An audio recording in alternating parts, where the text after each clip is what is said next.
What are the best pre-made miniatures available today? And can you get them for only $1.99? Welcome to Game Day Minis. Let's discuss. So let's compare three types of common minis available today. The first being the metal mini, which is ubiquitous, available everywhere, and has been around a long time. The second type of mini we're going to compare is PVC. These have really grown in popularity over the last several years and are available in your local hobby shop. The third type of mini we're going to compare are a newer style made out of Siocast. We're going to use three types of criteria to evaluate these minis. The first being price, the second, level of detail, and third, fit and finish. We're going to stack rank those criteria against metal minis, PVC, and this new Siocast. So let's first discuss pricing for these three types of models. The first miniature we're going to evaluate is from Reaper Miniatures. This is the metal version, and as you can see, it is a rogue half-elf, and it's available for $8.99. The second miniature is by WizKids. This is the PVC. It comes in a 2-pack, but for the purposes of this, we're going to cut it in price in half, so $4.99 is a $2.50 miniature. The third miniature is from Next Level Miniature.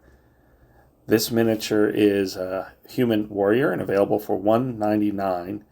If we compare these miniatures, the metal miniature was the most expensive at $8.99. PVC, $2.50, and the Siocast, $1.99. Next, let's compare the detail level of each of these miniatures. Is it low quality or high quality?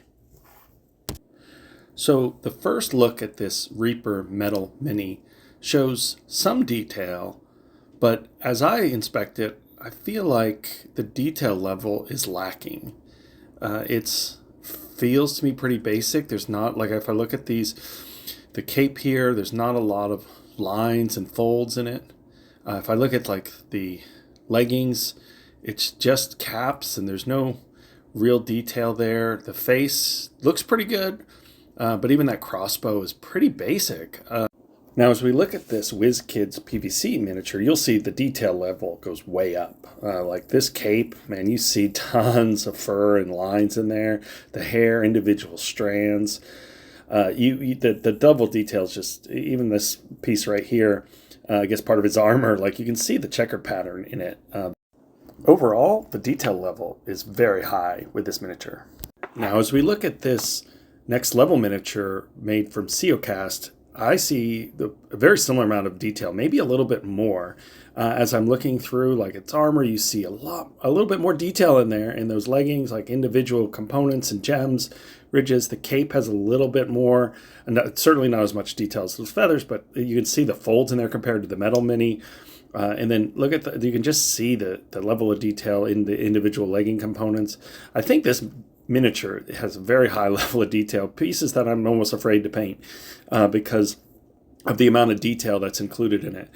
You can see the hair again, but very, very close to the PVC miniature by WizKid. I'd say they're almost comparable in terms of the level of detail, but I think this one has just a little bit more. So to rank these miniatures on detail level, I say the metal miniatures third place, PVC second, and Siocast is first place. Now let's look at the fit and finish of the model and its ability to be painted out of the box. So the metal model is good to go right out of the box. Really, I couldn't find any defects or anything that needed to be cleaned up. This model was ready to be primed and could be painted straight away. The PVC model, though, had just some really minor defects. Like here, you can see the mold lines running up the leg. I don't know that I'd have necessarily a problem with it, but if you're a perfectionist, maybe you would see that and need to clean that up for sure. It is noticeable on a primed model, which this is. It comes pre-primed from the store.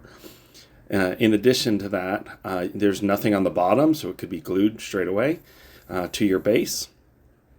As well as you see here on the sword, there's like this overmold where maybe some of the injection molding or some of the plastic kind of went outside the mold and kind of have excess there. The Siocast model kind of has the worst of the bunch. As you can see here, there's like injection lines that are tagged here where the mold came in or the resin came into the mold, and those are retained once the product shipped. So it's easy to cut. You can just take a pair of those hobby clippers and remove those. I think that would be a very easy thing to accomplish, but they are there, so there's extra steps involved with these Siocast models. As you can see underneath the base, there's the injection line there and the mold overage that you would have to file down and remove. I don't think a hobby knife would really work effectively. So let's rank these miniatures. Siocast came in third, PVC came in second, and metal came in first place.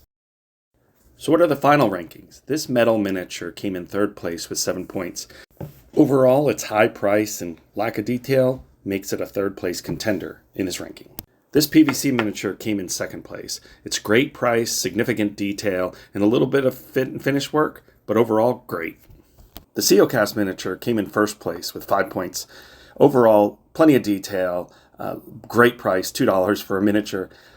Just some minor fitment issues. I hope you enjoyed this video. If you found value, please think about subscribing and liking this video. Comment below if you disagree. Let me know your thoughts.